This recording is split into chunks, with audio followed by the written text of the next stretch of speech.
pense de nous? Ça, c'est le thème que je vous ai proposé pour aujourd'hui. Moi, je dirais qu'on est souvent soucieux, premièrement, de ce que les gens pensent de nous. Plutôt les gens, pas Dieu, mais les gens, quand même, hein, c'est plus près. Alors, est-ce que vous êtes des fois un peu challengés par ça? Parce qu'il y a ce qu'on pense de nous-mêmes, ce qu'on aime ou ce qu'on n'aime pas chez nous, qui peut être alimenté par tellement de choses, et particulièrement les réseaux sociaux. Pendant les vacances, on a des fois un peu plus de temps pour regarder, puis on réalise que, voilà. Et il y a un excellent sketch, mais on ne va pas le passer, de Florence Foresti sur le sujet, sur Instagram. Incroyable. En fait, voilà, regardez, elle est là, elle regarde, puis elle dit, mais c'est quoi cet endroit où tout le monde est plus beau que moi, déjà? C'est insupportable. Et tout le monde est plus jeune que moi, évidemment, hein, on triche. Pourquoi tout le monde a un plus bel appart que moi? Pourquoi tout le monde est en vacances quand c'est pas les vacances, n'est-ce pas? Et toutes ces soirées où je suis pas invitée. Mais regarde-les, ils s'éclatent et j'y suis pas, moi. Et lui, qu'est-ce qu'il fait à New York? La plage, mais tout le monde sait faire du paddle, sauf moi, parce que j'en ai pas, n'est-ce pas? Et pourquoi il fait du bateau, lui? On est un mardi. J'ai raté ma vie. J'ai vraiment raté ma vie. Tout le monde s'éclate et moi, ça fait 2 heures que je suis aux toilettes à regarder mon attel. Voilà, c'est la conclusion. Vous le regarderez, elle le dit bien mieux que moi, mais je trouve que c'est génial. En fait, ça sent le vécu, hein. Mais en réalité, le curseur, le repère, l'élément de base le plus important de ma vie, ce qui remet tous les compteurs à zéro, c'est ce que Dieu pense de moi. Ce que Dieu pense de moi. Même ça, c'est pas si simple, cette question. Parce que sur les réseaux, il y a aussi tous ces chrétiens engagés, vous savez, ils vont à toutes les conférences possibles, ils sont super, en plus ils partent faire des écoles bibliques, ils ont des photos de famille géniales. Ces chrétiens qui, même avec leur engagement, ils font du sport et ils partent en vacances. Puis dès qu'ils postent quelque chose, ils obtiennent des centaines de likes. Moi, si j'en ai 3, je suis contente, quoi. Ils mettent des versets bibliques super géniaux, des témoignages incroyables. En fait, on est tous confrontés à ce genre de bataille. Hein. En fait, dès qu'on regarde ailleurs que vers Dieu, honnêtement, on est fichu. Hein. On est fichu, vraiment. Et puis, même si on est dans le ministère, je vous dis déjà. Hein. Bon. Alors, comment est-ce qu'il me voit, lui? Lui qui me connaît, qui me voit tous les jours au job, dans mes loisirs, dans ma famille, dans mes moments où je suis seule. Comment est-ce qu'il me voit? Est-ce que je me sens à la hauteur dans ma vie tout court? Dans ma relation avec Dieu? Qui est satisfait de sa relation avec Dieu? Je ne vous demande pas de lever la main. Hein. Qui se donnerait la moyenne ou plus dans sa vie spirituelle? On est peut-être un peu comme ça. Hein? Ça dépend quand on nous pose la question, des fois. Mais moi, j'aimerais, pour commencer, poser une vérité en fondement. On va voir beaucoup de fondements hein, aujourd'hui. Dans Éphésiens 1, 4 et 5, et j'aime bien la traduction qui est donnée là. Bien avant de poser les fondations de la terre, Dieu nous avait à l'esprit. Il nous avait choisis comme centre de son amour pour que nous soyons rendus entiers et saints par son amour. Il y a très longtemps, il a décidé de nous adopter dans sa famille par Jésus-Christ. Voyez que le plan d'amour de Dieu, il nous dépasse, mais largement. Sa volonté, sa décision, c'est ça. C'est qu'on fasse tous partie de sa famille, qu'on lui appartienne tous, il nous veut comme fils et filles. Rendu entier et saint par son amour. Mais qu'est-ce qu'on pourrait apprendre de Jésus quand il est venu sur terre? Si on regarde dans les évangiles un petit peu, comment ça s'est passé? Il y a une chose qui a caractérisé les dispositions intérieures de Jésus, c'était le don de soi. Il a donné sa vie, le don de soi. Son renoncement, il est extraordinairement grand parce qu'il a quitté la communion, la profonde communion qu'il avait avec son Père pour venir sur la terre. Il s'est dépouillé de sa nature divine, de l'omniprésence, l'omniscience et l'omnipotence pour s'incarner dans les limitations de la vie humaine. Il a accepté de se laisser emprisonner dans l'espace, le temps et dans un corps humain. Et il a aussi accepté la limitation des relations humaines avec leur manque d'amour. Pourquoi Jésus il a fait ça? Il l'a fait par amour pour les humains, pour toi, pour moi, qui étions devenus esclaves du péché. Et il l'a fait tout à fait librement, dans une liberté totale. Et ça, c'est l'authentique don de soi. Quand tu choisis librement de ce que tu fais. Jésus, il a vécu en accord avec cette attitude intérieure. Il a été en fait le premier à réaliser la vocation et le plan de Dieu pour l'humanité, c'est-à-dire de vivre pleinement et uniquement à la gloire de Dieu. Uniquement. Jésus n'a jamais attristé le Père et l'a jamais laissé tomber. On parle de Jésus, hein. Il n'a jamais cherché son intérêt propre. Il n'a jamais revendiqué un bon droit. Il a été libre de tout égoïsme. Comme il n'a jamais agi en dehors de l'amour, il ne s'est jamais rendu coupable. Jamais. Pour pouvoir vivre ainsi, Jésus, il a dû briser la loi de la perpétuation qui règne dans le monde de génération en génération. C'est comme quelque chose qui nous a servi et qui se transmet, la loi de la perpétuation. Cette loi, elle a trouvé son origine dans la chute, quand l'homme a péché, quand le péché est entré dans le monde et que le diable a pris des droits sur la terre et sur l'humanité. Cette loi est venue et elle est toujours en vigueur aujourd'hui. En fait, elle obéit au principe de « ce que je sème, je le récolte ». Là où j'ai été blessée, je blesse les autres. La loi de la perpétuation. Si j'ai des déficits, je ne peux rien donner, donc de victime, je deviens agresseur. Et là où j'ai souffert moi-même, je ferai souffrir les autres. Ça, c'est cette loi de perpétuation. Mais Jésus, il l'a vaincu, cette malédiction, pour que nous aussi, nous en soyons délivrés. Et en tant que fils de Dieu, et en tant qu'homme, il a porté dans son humanité un potentiel incroyable de discernement, de sagesse, de force de décision et tellement d'autres choses. Et comment est-ce qu'il a utilisé ce potentiel qu'il avait dans sa vie? Il ne s'est jamais appuyé sur ses propres forces. Jamais. Jamais il a fait par lui-même. Il s'est toujours placé sous l'autorité du Père. Et il a renoncé à agir de sa propre autorité. Il a fait ce choix. Il était soumis à Dieu parce que son plus grand désir, c'était d'honorer Dieu, d'honorer son Père. Il était convaincu de l'amour inconditionnel de son Père envers lui et ce que pensait son Père de lui était sa priorité. C'était ça sa priorité. Père, qu'est-ce que tu penses de moi? C'était sa priorité. Et ce qui est incroyable, dans Jean 5, en fait, il rend ce témoignage. Jésus dit, le Fils ne peut rien faire de lui-même, mais seulement ce qu'il voit faire au Père. Car ce que fait le Père, le Fils le fait pareillement. Parce que c'est que le Père aime le Fils et lui montre tout ce qu'il fait. Parce qu'il nous aime, parce qu'il l'aimait. En fait, cette soumission totale et qu'il a consentie envers le Père a rendu Jésus libre de toute crainte et de toute dépendance à l'égard des hommes. Il était libre de ça. Personne n'a pu le manipuler. Personne. Cette position l'a rendu à la fois fort et humble. Et de son humilité est né un courage inébranlable face aux hommes et face à ce qu'ils pourraient lui faire. Tout ça, c'est dans cette dépendance, cette soumission à son Père. D'ailleurs, quand il y a eu son procès, Ponce Pilate, le roi romain, qui en fait l'a jugé, a dit « mais je ne comprends pas, parce qu'il ne se justifie pas, il ne répond à rien, il ne dit rien. » En fait, il savait que pour sa vie, il ne dépendait pas l'avis des rois qui le jugeaient, mais de ce que Dieu voulait faire avec lui. Et lui, ça, c'était sa priorité. Et en fait, son attitude à lui a fait qu'il est capable de laisser l'homme et la femme libres de choisir. Cette dépendance sans compromis à l'égard du Père lui donne la capacité de laisser l'homme libre de choisir.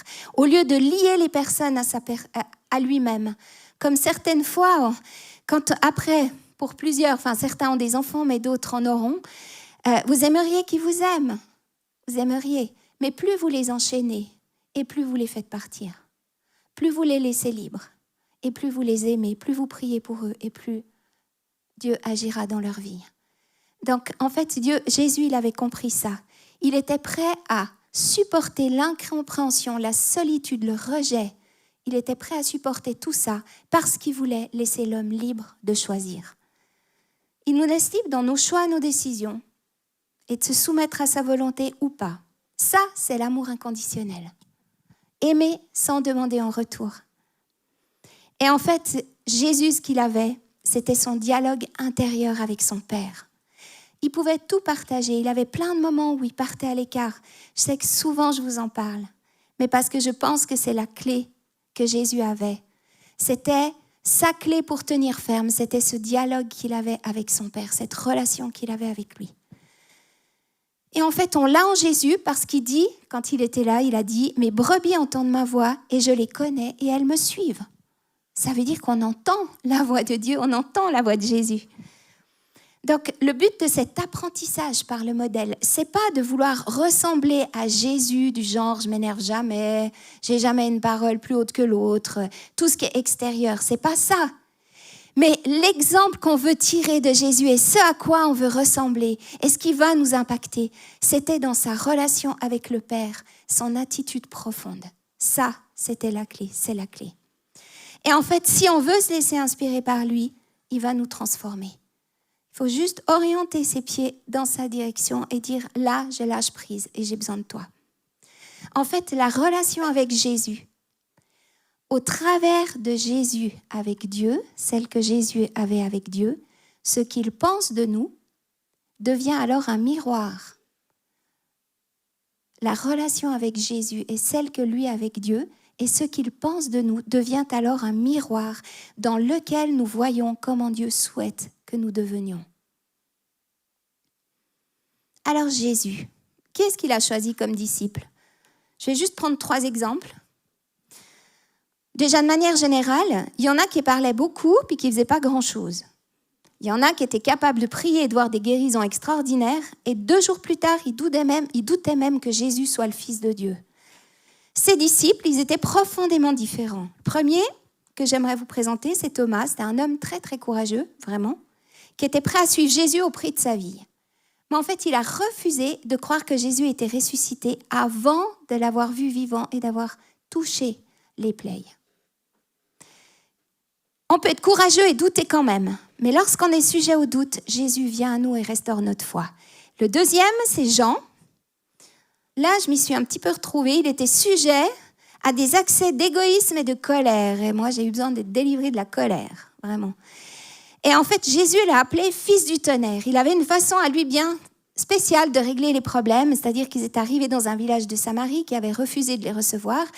Et alors, il a gentiment proposé de faire descendre le feu du ciel, cramer tout le monde, et la situation serait réglée. Et en plus, il a également demandé à occuper une place d'honneur spéciale près de Jésus dans le royaume de Dieu. Alors, je ne vous dis pas, les autres disciples, quand ils ont entendu ça, on se reconnaît parce qu'on est un peu tous la même chose. Peut-être qu'ils auraient dit, j'aurais dû le dire, moi, mais en fait, je n'ai pas osé. Du coup, ils ont perdu leur sang-froid, ils étaient dégoûtés de Jean à cause de son attitude. Donc, Jésus, il a dû les réunir, calmer le jeu, il leur a enseigné comme quoi, des fois, le pouvoir, ça peut monter à la tête, effectivement. Et il a expliqué qu'il n'en serait pas ainsi pour vous. Celui qui veut être grand doit devenir serviteur. C'est ce que le Fils de l'homme a fait. Il est venu pour servir et non pour être servi. Et quand Dieu change la vie de quelqu'un, il garde sa personnalité. Il la préserve, mais il l'utilise efficacement pour son service. On ne devient pas des copies conformes, fois je ne sais pas combien. Voilà. On garde notre unicité. Pierre, le dernier, c'est un homme impulsif qui parlait beaucoup. On connaît tous l'histoire où il est sorti du bateau et puis 2 minutes après, il criait à l'aide parce qu'il était en train de se noyer. Il avait une haute opinion de lui-même. Il pensait que tous les autres pouvaient abandonner Jésus, sauf lui, en fait. Mais Jésus, il est venu le rechercher. Et il lui a parlé. Il a parlé à son cœur. Il lui a expliqué ce que ça voulait dire d'être pardonné, justifié et aimé inconditionnellement. Et cet homme de pécheur, il est devenu évangéliste. Et tout en restant l'homme impétueux qu'il était, parce qu'il avait une force de caractère, il est devenu un rocher inébranlable. Alors Jésus, quand il avait toute cette panoplie de disciples qui étaient là, comment est-ce qu'il les voyait, lui ? Vous croyez qu'il voyait quoi ? tous les manquements, tous les problèmes, toutes les choses qui n'allaient pas. Le dernier soir, avant qu'il soit crucifié, Jésus, il était avec ses disciples et il mangeait un repas.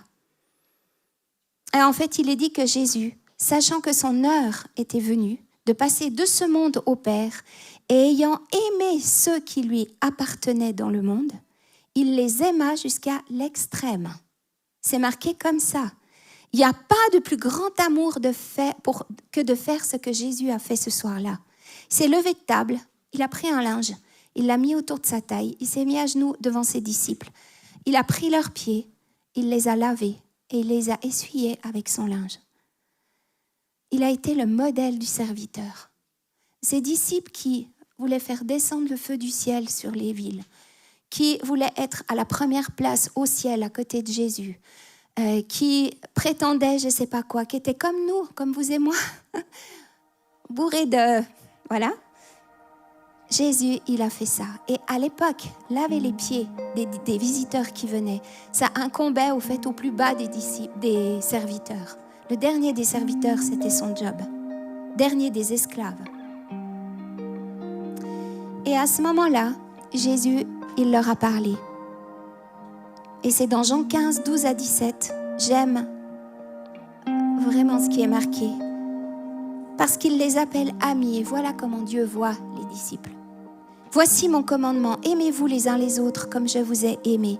C'est la meilleure façon d'aimer. Mettez votre vie en jeu pour vos amis. Vous êtes mes amis quand vous faites ce que je vous commande. Je ne vous appelle plus serviteurs car les serviteurs ne comprennent pas ce que leur maître pense et planifie. Non, je vous appelle amis parce que je vous ai mis au courant de tout ce que j'ai entendu de la part du Père.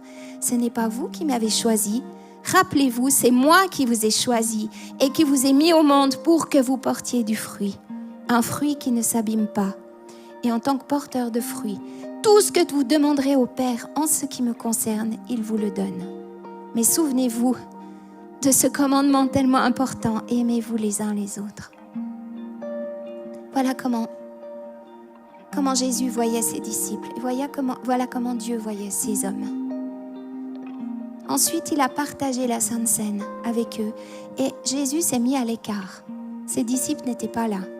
Je pense qu'il y en a un qui a dû écouter puisque on a la prière qu'il a faite. Et ça, c'est dans Jean 17, plusieurs versets que j'ai pris, où Jésus priait Dieu, priait son Père et il disait « Je t'ai fait connaître aux hommes que tu m'as donnés du milieu du monde. Ils étaient à toi et tu me les as donnés et ils ont gardé ta parole. » En fait, il expliquait à Dieu, il disait, mais voilà le temps que j'ai pris avec eux, pour qu'ils te connaissent, pour qu'ils réalisent qui tu es. C'est pour eux que je prie. Je ne prie pas pour le monde, mais pour ceux que tu m'as donnés parce qu'ils sont à toi. Consacre-les par ta vérité. Ta parole est la vérité. Je leur ai donné la gloire que toi tu m'as donnée, afin qu'ils soient un comme nous sommes un. Moi en eux et toi en moi, afin qu'ils soient parfaitement un, et qu'ainsi le monde reconnaisse que tu m'as envoyé, et que tu les as aimés comme tu m'as aimé. Ce que pense Dieu de toi. Jésus y prie pour toi. Il te consacre par sa vérité. Il t'a donné la gloire qu'il a reçue de Dieu lui-même. Jésus en toi au travers du Saint-Esprit. Tu es aimé par Dieu ton Père comme lui a aimé Jésus. Est-ce qu'on arrive à réaliser la position qu'on a et le privilège qu'on a d'être nous-mêmes? Cette création que Dieu a faite pour qu'on puisse le glorifier et l'honorer. Ça, c'est ce que Dieu pense de toi. C'est là que tu dois chercher, c'est à lui que tu dois demander. C'est ton seul curseur, c'est ton seul barème pour estimer ta valeur. Pour savoir qui tu es, pour savoir où tu en es. Qu'est-ce que tu penses de moi, Dieu? La volonté, les projets et l'avenir qu'il a pour toi, son amour inconditionnel, la relation qu'il veut vivre avec toi tous les jours. devenir semblable à Jésus dans sa relation avec son Père et dans ses attitudes de cœur profondes. J'aimerais vous demander de vous lever maintenant.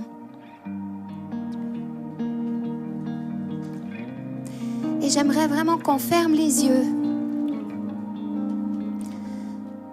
Chacun, parce que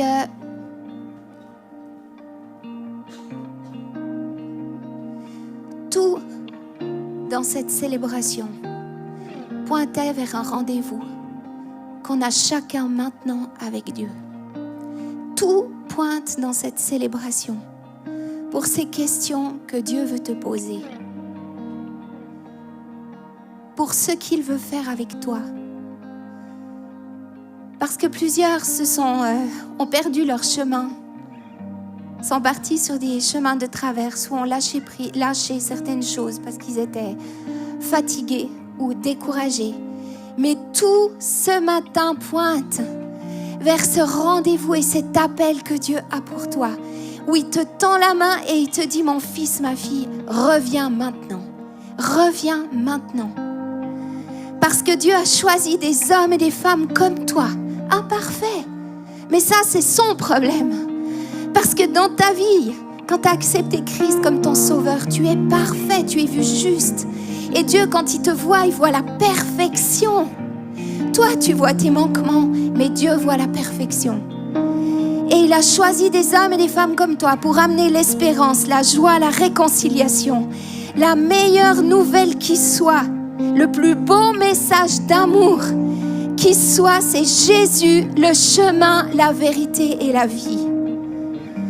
Et aujourd'hui, choisis de soumettre ta vie à Christ encore une fois, comme Jésus l'a fait avec Dieu. Si Jésus l'a fait, mais nous, on doit le faire encore une fois. La volonté de Dieu pour toi, c'est que tu sois complètement libre de toute crainte et de toute dépendance à l'égard des hommes.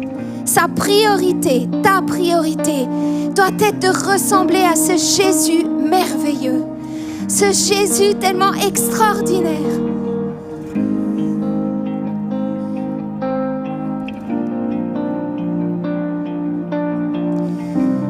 Et si Jésus a promis en disant que mes brebis entendraient sa voix, il les connaît et elles le suivent. Alors cette promesse de Dieu, elle est valable pour toi. Tu peux entendre la voix de Dieu à n'importe quel moment, 24 heures sur 24, parce que Dieu est toujours présent, toujours là. Et il est là pour toi, pour te conseiller, pour te pousser de côté, te dire ça, c'est pas le bon chemin. Là, va plutôt ici. Est-ce que tu es prêt à faire ce pas de te reconsacrer, de prendre cette décision et de te laisser transformer depuis la plante de tes pieds jusqu'au sommet de ta tête? Parce que tu es dans une saison où Dieu a un appel pour toi. Il a un appel pour toi. Il ne veut pas te laisser là où tu en es. Mais il y a plus. Et où qu'on en soit sur le chemin, comme pour moi, je sais qu'il y a quelque chose de plus pour moi. Et il y a quelque chose de plus pour chacun de vous. Est-ce que tu es d'accord de lui soumettre ta vie? De lui soumettre ta vie et de te reconsacrer à lui. Et j'aimerais vraiment que vous puissiez parler à haute voix. On va tous parler en même temps et vraiment dire à Dieu, prendre cette décision solennelle ce matin, le 27 août. C'est une nouvelle saison qui commence. C'est quelque chose de nouveau parce qu'aujourd'hui, dans les domaines que j'ai laissés traîner derrière moi, je reprends le lead parce que je le confie à Dieu. Là où c'est moi qui décidais, là où c'est moi qui choisissais ce que je voulais faire, je lâche prise. Et ceci, je le remets à Dieu. Et Dieu, tu choisis pour moi. Jésus, tu es mon guide et je soumets ma vie à toi. Et j'aimerais te prier pour chaque personne ici qui reprend cet engagement avec Dieu, qui reprend cet engagement face à Jésus et qui dit, j'ai besoin de toi, je te soumets ma vie. Je me reconsacre aujourd'hui tous les domaines de ma vie. Ceux qui sont OK, ils sont OK. Mais ceux qui ne sont pas OK, je te les donne. Je lâche prise et je te donne le lead. Et Seigneur, je prie pour ta présence, ta puissante présence qui descend et qui agit au milieu de chacun. Et où tu te révèles, Jésus, tu commences à parler personnellement à plusieurs. Commence à entendre dans leur cœur, dans leur voix, comme cette douce pression. Et ces paroles de vie que tu es en train de donner. Dieu est en train d'agir. Dieu est en train d'agir.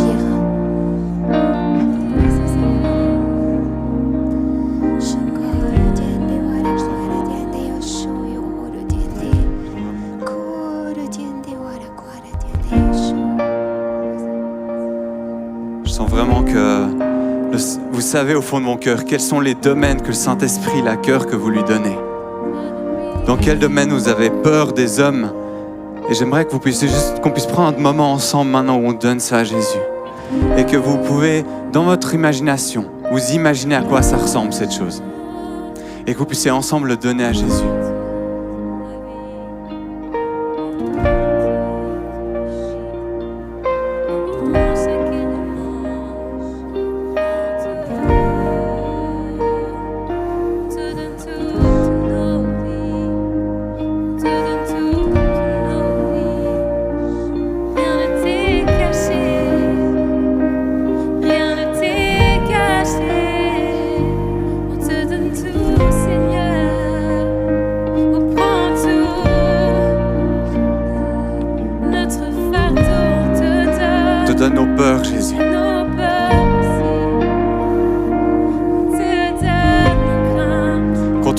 Notre vie, quand on a choisi de te suivre, on a abandonné notre droit d'être juge sur notre propre vie. Et ce matin, on abandonne le droit d'être le juge sur notre propre vie et on te dit Jésus, je te laisse le droit d'être le juge sur ma propre vie. J'abandonne le droit de peser ce que les gens pensent de moi ou ce qu'ils ne pensent pas de moi. Et Père, je te remercie parce qu'on peut s'abandonner dans tes bras avec joie. Je te remercie parce que tu te réjouis quand on lâche prise, parce que tu as tellement de choses à nous donner. Et maintenant, alors qu'on est en train de lâcher prise, je vous invite à juste ouvrir vos mains, physiquement, comme un acte qui dit « Oui, Jésus, je veux recevoir tout ce que tu veux me donner à la place. »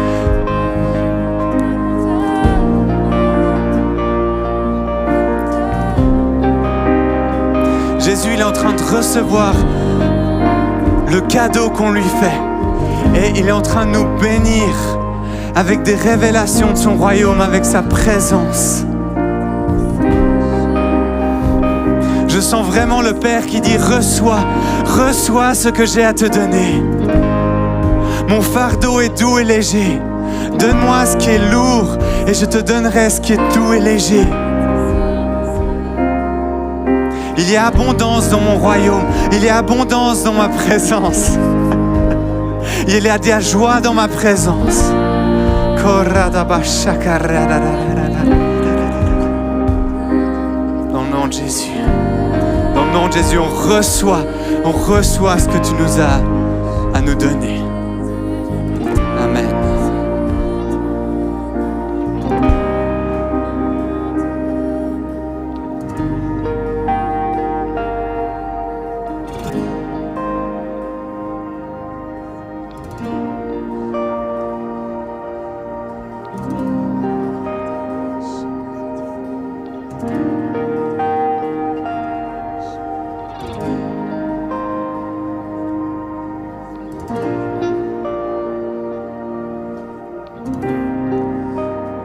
Relation avec Jésus.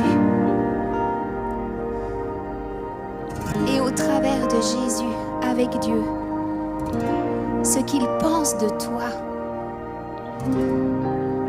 est le miroir dans lequel tu te vois, comme Dieu souhaite que tu deviennes. C'est son plan pour ta vie.